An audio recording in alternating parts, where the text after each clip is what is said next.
उपसभापति महोदय, मैं आपके समक्ष अति संक्षिप्त वक्तव्य के साथ भारत के संविधान अनुच्छेद 338 ख, 342 क और 366 ब्रैकेट 26 ग के आगे संशोधन करने वाले इस 127वें संविधान संशोधन विधेयक 2021 का समर्थन करने के लिए खड़ा हुआ हूं।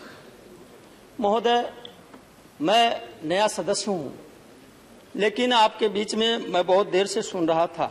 बहुत वरिष्ठ सदस्य बहुत सारी बातें अपनी रख रहे थे।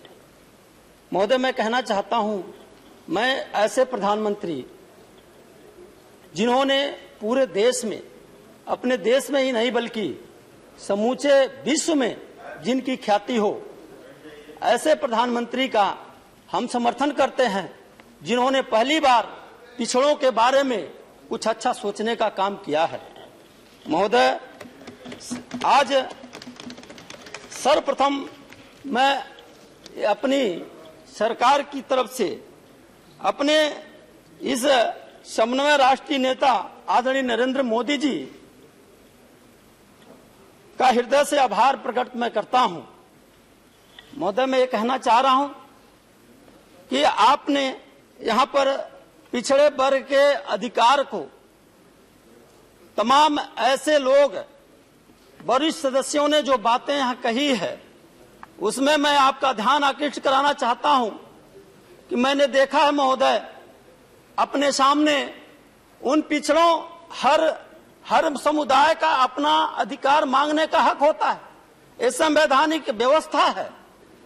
बाबा साहब भीमराव अम्बेडकर ने ये कहा है, ये उन्होंने कहा था, शिक्षित बनो, संगठित हो, संघर्ष करो। यह बात बाबा साहब ने कहा था। आज उस सपनों को अगर पूरा करने का कोई काम कर रहा है तो इस देश के यशस्वी प्रधानमंत्री श्री नरेंद्र मोदी जी आज वो कर रहे हैं।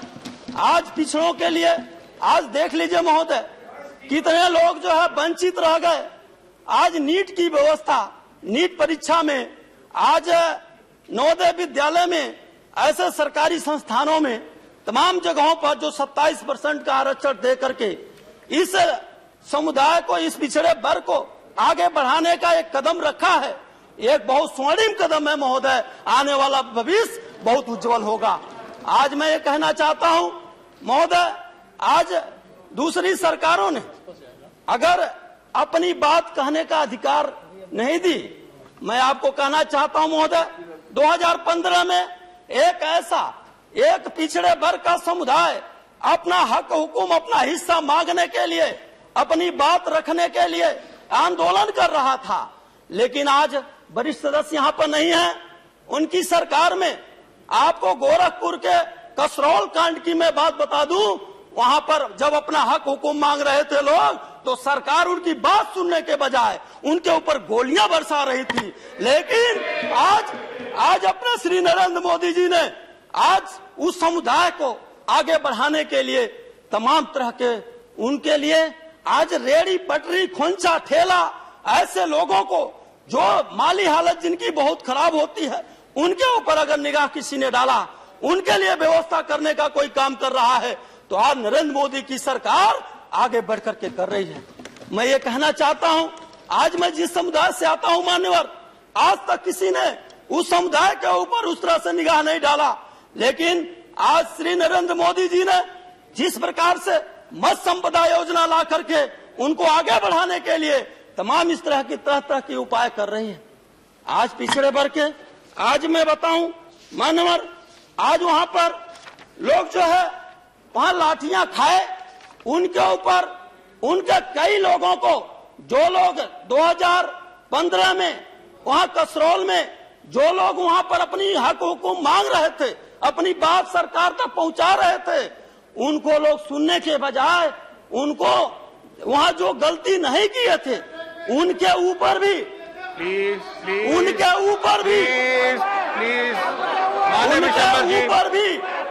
महोदय मैं बताऊं, उनको घरों में से उठा करके उनको जेल में ठूसने का काम किया गया, उनके साथ न्याय नहीं किया गया। मानवर मैं कहना चाहता हूं, आज अपनी मानी प्रधानमंत्री जी को मैं बधाई देना चाहता हूं, जिन्होंने महोदय संविधान के अनुच्छेद 340 के अंतर्गत 29 जनवरी सन 53 के काका कालेकर आयोग का गठन जो हुआ था, विदित है महोदय।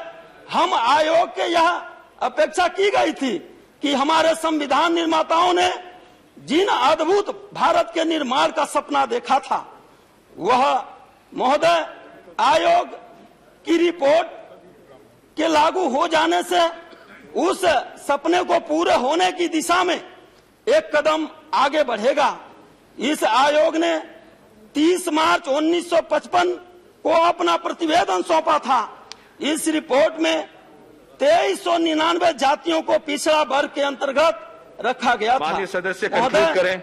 837 जातियों को काका साहब ने अति पिछड़ा मानते हुए एक पृथक वर्ग के अंतर्गत रखा था, वर्गीकृत किया था। लेकिन दुर्भाग्य मानवर सरकारों ने, जो पूर्ववर्ती सरकारों ने इस पर ध्यान नहीं दिया और रिपोर्ट एक बन करके रह गई। मानवर मैं ये कहना चाहता हूँ, मानवर मैंने अपना कोई भी, हम लोगों ने मेडन स्पीच भी नहीं दिया है। पहली बार आपने अवसर दिया महोदय, 1-2 मिनट में अपनी बात में खत्म कर दूंगा। आपकी पार्टी ने 5 मिनट आपको दिए। मैं आज तक मुझे मेडन स्पीच का भी अवसर नहीं मिला मानवर, इसलिए मैं अपनी बात मैं आपके बीच में रखने के लिए फिर आया। 1979 का वर्ष, देश में सामाजिक और शैक्षणिक रूप से पिछड़े लोगों के लिए एक आयोग गठित किया गया। मिशन आयोग के नाम से पुकारते हैं। इस आयोग में भी अपनी रिपोर्ट 31 सितंबर 1980 को दे दी थी और इसने पिछड़ी जात की संख्या इजाफा करके 3743 जाति समुदायों को। माननीय निषाद जी कंक्लूड करें 30 सेकंड और आगे नहीं जा पाएंगे। We will have to move. महोदय, मैं जो ये विधेयक आया है, इस विधेयक के लिए हम सब बहुत खुशहाल हैं। आज जैसे ही हम लोगों ने ज्ञापन सौंप करके माननीय प्रधानमंत्री जी से गुहार लगाई, हमारे वरिष्ठ मंत्रियों ने, नेताओं ने जैसे ही उनसे कहा, पूरे देश में खुशी की माहौल, आगे बढ़ना पड़ेगा। खुशी का जो है माहौल उठा और हर पिछड़े वर्ग के समुदाय के लोगों को ये महसूस हुआ कि अब कोई गरीब का बेटा प्रधानमंत्री बन करके आया है और वो पिछड़े वर्ग का ध्यान दे करके। आपको मैं बताना चाहता हूँ माननीय, जब पूर्ववर्ती सरकार चल रही थी उस समय माननीय मैं बताऊं, माननीय श्री रामदास अठावले जी, सारी सुविधा। माननीय श्री रामदास अठावले जी, थैंक यू।